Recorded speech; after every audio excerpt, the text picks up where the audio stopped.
Very good morning to all of you. Solid state class 12th में हम बात कर रहे थे क्रिस्टली ठोसों का वर्गीकरण में। तो क्रिस्टली ठोसों को हमने 4 भागों में वर्गीकृत किया था। सबसे पहला था आणविक ठोस, दूसरा था आयनिक ठोस और तीसरा था धात्विक ठोस, और जो चौथा है वह है सहसंयोजक अथवा नेटवर्क ठोस। तो इसको हम बोलते हैं कोवेलेंट सॉलिड या इसी को हम कहते हैं नेटवर्क सॉलिड। तो इसमें आप जनरली देखो सहसंयोजक नाम से ही पता चल रहा है कि इसमें जो बंध होगा या जो इंटरमोलिकुलर फोर्स ऑफ अट्रैक्शन होगा वो कैसा होगा, सहसंयोजक बंधों द्वारा क्या होंगे, मॉलिक्यूल एक दूसरे में जुड़े हुए होंगे। अच्छा, नेटवर्क स्ट्रक्चर, नेटवर्क ठोस करने का मतलब ये है कि ये जो सहसंयोजक जो ठोस होते हैं वो 3 डायमेंशनल होते हैं, इसलिए इनको लिखा हुआ है 3D नेटवर्क स्ट्रक्चर। इसका एग्जाम्पल आप देखोगे जैसे हीरा हो गया, डायमंड, ग्रेफाइट क्लास 11th में आप पढ़ चुके हो, आगे बात करेंगे इसके बारे में। अच्छा, अगर इनमें प्रबल सहसंयोजक बंधों द्वारा कण आपस में बंधे होते हैं, इसका मतलब कि उनके बीच में इंटरमोलिकुलर फोर्स ऑफ अट्रैक्शन क्या है, ज़्यादा। यदि मॉलिक्यूल्स में अंतर आणविक आकर्षण बल ज़्यादा है तो उनके गलनांक और पतनांक क्या होंगे, बहुत ही उच्च होंगे। और आपको पता है कि कोवेलेंट बॉन्ड क्या है, बहुत ही ज़्यादा स्ट्रॉन्ग बॉन्ड होती है, जिसको तोड़ने के लिए बहुत ज़्यादा एनर्जी की ज़रूरत होती है, क्योंकि इलेक्ट्रॉन्स कैसे, कोवेलेंट बॉन्ड हमेशा इलेक्ट्रॉन्स की शेयरिंग से मिलकर बने होते हैं। और इलेक्ट्रॉन आपको पता है कि आयनिक बंध कैसे बनते हैं, इलेक्ट्रॉन्स के ट्रांसफर से बनते हैं, तो उसको तोड़ना क्या होता है, आसान होता है। अच्छा, जो सहसंयोजक ठोस हैं उनमें अंतर आणविक आकर्षण बल प्रबल है, इस वजह से वो कठोर व दृढ़ प्रकृति के होते हैं। अच्छा, जैसे अभी इनके एग्जाम्पल की बात करूँ तो जैसा मैं पहले आपको बता चुका हूँ कि ग्रेफाइट हो गया, डायमंड हो गया, सिलिका हो गया, बोरॉन कार्बाइड हो गया, ठीक है, बोरॉन नाइट्राइड हो गया, सिलिकॉन कार्बाइड हो गया, ये सारे नेटवर्क ठोस या सहसंयोजक ठोस के एग्जाम्पल हैं।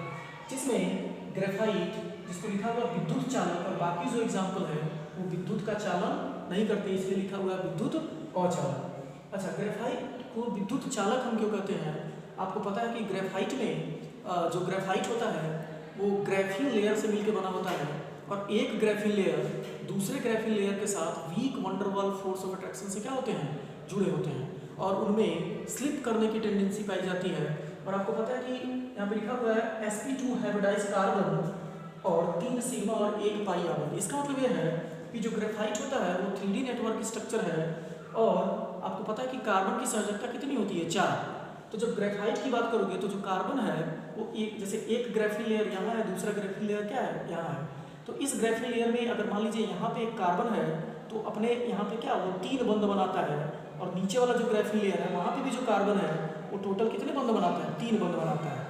आपको पता है कि कार्बन की संयोजकता 4 है, तो इन दोनों लेयर के बीच में एक इलेक्ट्रॉन, जो कार्बन का चौथा इलेक्ट्रॉन हो क्या रहता है, मूवमेंट के लिए फ्री है, जिस वजह से जो ग्रेफाइट होता है वो इलेक्ट्रिसिटी क्या करता है, कंडक्ट करता है। जबकि सिलिकॉन, जैसे सिलिका हो गया SiO2, silicon carbide SiC, boron nitride Bn, और जो डायमंड होता है उनमें मुक्त इलेक्ट्रॉन नहीं होता है, जिस वजह से वो इलेक्ट्रिसिटी कंडक्ट नहीं कर पाते हैं। क्रिस्टलीय ठोसों के वर्गीकरण मतलब हमने पढ़ चुका है, तो उन पे आधारित पाठ्यनिहित प्रश्न में कुछ क्वेश्चन है जिनका आंसर आपको बताना है। तो सबसे पहला क्वेश्चन है इसमें, ठोस कठोर क्यों होते हैं। आपको पता है कि ठोस का जो अणु है वो एक दूसरे के बिल्कुल क्या है, पास पास है, और उनके बीच में अंतर आणविक दूरियां क्या है, बहुत ही लघु है, जिस वजह से उनके बीच में जो अंतर आणविक आकर्षण बल क्या है, प्रबल है, जिस वजह से ठोस का आकार और आयतन क्या होता है, दोनों निश्चित होता है। तो इसमें तो इसका आंसर आप लिख सकते हो कि ठोस कठोर क्यों होते हैं, तो कठोर इसलिए होते हैं क्योंकि उनके अंदर अंतर आणविक आकर्षण बल क्या है, ज़्यादा है, मॉलिक्यूल एक दूसरे के बिल्कुल पास पास है, क्लोजली पैक्ड है, जिस वजह से जो ठोस होते हैं वो कठोर अवस्था में, या वो कैसे होते हैं, कठोर होते हैं। दूसरा है, ठोसों का आयतन निश्चित क्यों होता है। इसका आंसर आपको मतलब अभी को मैंने बताया, ठीक है, उसी से रिलेटेड है इसका आंसर। अच्छा, तीसरा क्वेश्चन है, कांच को अतिशीतित द्रव क्यों माना जाता है। ये इंपॉर्टेंट क्वेश्चन है, कभी कभी एग्जाम में पूछ दिया जाता है, तो आप याद रखिएगा। आपको बताया था मैंने कि जो कांच होता है उसमें द्रवों और गैसों के समान बहने का गुण पाया जाता है, जिस वजह से इसको आभासी ठोस भी कहते हैं, या इसी को कहते हैं अतिशीतित द्रव, जिसमें बहने का गुण पाया जाए उसी को हम कहते हैं अतिशीतित द्रव। तो कांच के बारे में आपको बताया था कि बहुत पुराने इमारत के आप शीशे को देखोगे तो नीचे की साइड में क्या हो जाता है, मोटा, और ऊपर की साइड क्या है, पतला होता है। होता क्या है कि ऊपर से धीरे धीरे क्या होते हैं, मॉलिक्यूल्स नीचे की तरफ आते रहते हैं, जिस वजह से ऊपर पतला और नीचे क्या हो जाता है, मोटा हो जाता है। अच्छा, इसका क्वेश्चन चौथा है, ठोस ए अत्यधिक कठोर तथा ठोस एवं गलित दोनों अवस्थाओं में विद्युत रोधी है और अत्यंत उच्चता पर पिघलता है, किस प्रकार का ठोस है। तो देखिए आपको इसका आंसर तो क्रिस्टली ठोस है, लेकिन क्रिस्टली ठोस में भी 4 प्रकार का पढ़े हो, तो उनमें से ये बताना कि किस प्रकार का है उसमें। तो आपने क्रिस्टली ठोसों में 4 प्रकार में सबसे पहला पढ़ा था आणविक ठोस, दूसरा आयनिक, तीसरा धात्विक और चौथा सहसंयोजक। तो जो दूसरा ठोस आपने पढ़ा था जिसको बोलते हैं हम आयनिक ठोस, तो आयनिक ठोस क्या होती है, ठोस अवस्था में विद्युत रोधित होती है, लेकिन ठोस अवस्था में इलेक्ट्रिसिटी कंडक्ट नहीं करती है, लेकिन जब लिक्विड स्टेट में होती है तो इलेक्ट्रिसिटी क्या करती है, वो कंडक्ट करती है।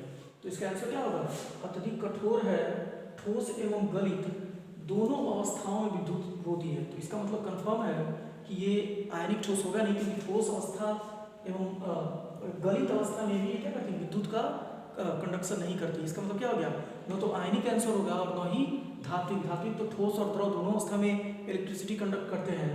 और उसके बाद आपने पढ़ा सहसंयोजक नेटवर्क, जिसमें जनरली इलेक्ट्रिकल कंडक्शन नहीं होता है, पर ग्रेफाइट एक ऐसा एक्सेप्शन का ही है, एक ऐसा एग्जाम्पल है उसमें भी, जिसमें क्या होती है, इलेक्ट्रिसिटी कंडक्ट होती है, जिस वजह से इसका आंसर क्या हो जाएगा, आणविक ठोस। और आणविक ठोस में जो 3 है उनमें से कोई भी आप आंसर लिख सकते हो, लेकिन इसका आंसर क्या है, आणविक ठोस ही इसका आंसर होगा। अच्छा, आयनिक ठोस गलित अवस्था में विद्युत चालक होते हैं, परंतु ठोस अवस्था में नहीं। व्याख्या करें। तो आपको पता है कि जो आयनिक ठोस होते हैं उनमें जब ठोस अवस्था में होते हैं तो उनके आयंस जो होते हैं या जो इलेक्ट्रॉन्स होते हैं वो मूवमेंट के लिए अवेलेबल नहीं होते, वो चल नहीं सकते क्रिस्टल में। लेकिन जब उनको द्रव अवस्था में डाला जाता है तो वो आयंस क्या हो जाते हैं, उस द्रव में क्या हो जाते हैं, घुल जाते हैं, जिस वजह से गलित अवस्था में चलने के लिए, मूवमेंट के लिए इलेक्ट्रॉन अवेलेबल होता है। और आयनिक ठोस गलित अवस्था में विद्युत का चालक होता है और ठोस अवस्था में विद्युत का चालन नहीं करते। किस प्रकार के ठोस विद्युत चालक, अघातवर्धनी और तन्य होते हैं, इसका आंसर आप खुद बताइए। ठीक है, पूरा लेक्चर देखिए और इनके आंसर आप मतलब कमेंट में जरूर पास करिएगा जिस दिन ये वीडियो अपलोड किया जाएगा।